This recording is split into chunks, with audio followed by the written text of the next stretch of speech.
Howdy, everybody. Um, Something happened to me a couple nights ago. I want to share with you that it really touched my heart. Um, I've been, it's been really hot during the day, and most of you know my situation. Once the sun goes down, I usually try and take advantage of the cooler temperatures. And I've been going to bed early. So 2 nights ago, I got a message from somebody, but I didn't see it until like real early in the morning. And it was a young man that I kind of, I don't know how to say this. I was good friends with his mother. I really took him under my wing.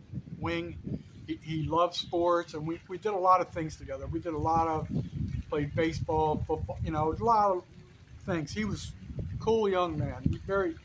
He was just a, you know, I don't know, tennis or so. I don't know. But I knew that family for years. So I really liked the guy. So he was just asking if it was Gary who used to live in Edgemore Terrace, and I said yes. And then he replies, and I'm not going to mention his. I'm just going to leave, only use his first name, but really nice, sweet message, and it really touched my heart. And I just wanted to share it with you. And I guess the point is, you never know how you can impact someone's life by just being kind or just doing little things. And to be honest with you, his mother had died of cancer 5 to 10 years ago. I don't remember exactly when. And I know she had cancer for a long time, and she was really nice with her, and I were real good friends. So this is what Mike said through a message. He must have seen me on Facebook, is the only thing I can think of. As a suggested friend, and he sends me a message. So it says, I'm going to be looking down. I apologize. I'll try and lift this up as much as possible. It says, I hope you're doing well. I think about you from time to time. I was fishing Wednesday and using grape with firetail worm. They always remind me of when you took me fishing at that private pond in Greenville. And I'm trying to remember the private pond in Greenville. And I think it was, I used to work for some DuPonts, and they have a big presence in Greenville and Chadsford, Pennsylvania. I'm trying to remember which pond I took them to. I did a lot of fishing up there. So anyway, he says, I'm pretty sure that was the last time I saw you. It took me back. I have a 10-year-old boy who keeps me busy. I think of how fortunate I was to have a friend like you when I was his age. I used to spend a lot of time in Florida at a small Florida town called Chipley. I have not been back since my grandmother passed. Reach out if you are ever up north. I'd really like to see you again.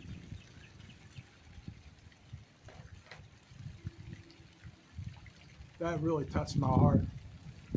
Really cool kid. Really cool kid. He had two half brothers, Robert and Alec. They were really nice kids growing up. Everybody in that family was very nice. So in my situation, you can tell I'm very sensitive, very emotional lately. Um, Man, it almost gave my life purpose just to see that. Like, that he doesn't know. He may have, if he saw my profile picture, he'll see the Fishing for Dummies uh, picture. And so maybe that's why it reminded him of fishing, or just because he went fishing or whatever. But I just thought it was really cool. He was the one thing I remember doing for him. I did a lot. He was a really cool kid. A couple stories about Mike. Back then we called him Michael. Now he goes by Mike. Proud to see he's a business owner now. He does some type of graphic design type printing type business. So it's great to see him successful. His profile on Facebook showed that he was married, even though he did not mention a wife. We haven't really, our dialogue's been a little off with our time schedules. But I definitely will be following up with him. I asked him to contact me with his address. I want to send him and his son a gift. Um, I do have some stuff in my storage unit whenever I get to gain access to that. So anyway, I'm going to tell you a couple Michael stories. He was really funny. He was really good athlete, really good at like a natural athlete. Uh, Played a lot of baseball. He just a gifted kid. Had a lot of, like red freckles on his face. I just love that kid. He was always funny. He just made you laugh every time you see him. Just how he would talk. You know, he was mature beyond his years. But I remember he was going to, I want to say it was middle school. I remember his mom telling me this story, and he was young, and there was an older bully on the school bus, and I guess was picking on Michael, and then I guess hit him, hit him in the face or something like that. So his mom Dee, you know, brought it to the attention of the school, and they had a good family court. And Dee told me the story.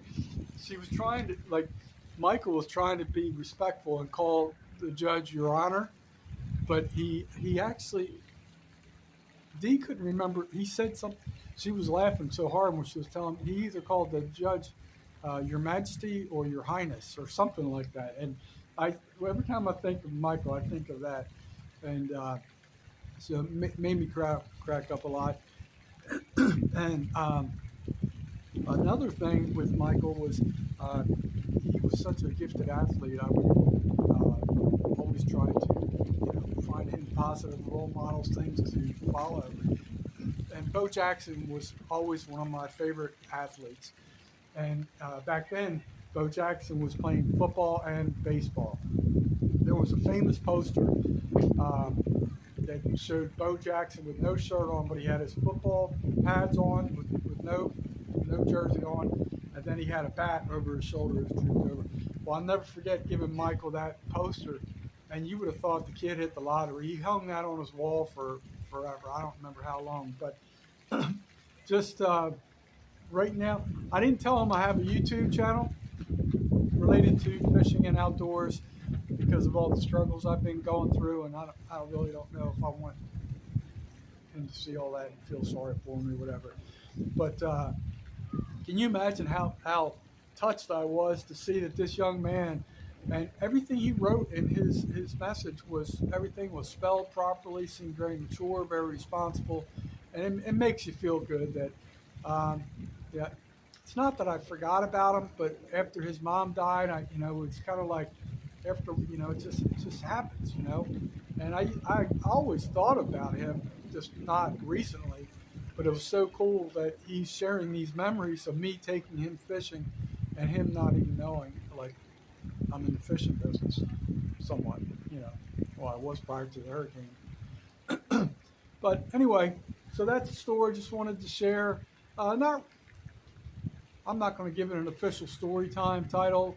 I'm just sharing something that happened. I guess it could classify as story time, but I'm not going to put it under story time. It was just something that really perked me up. It kind of gives me hope and inspiration to, he has a father and stepfather.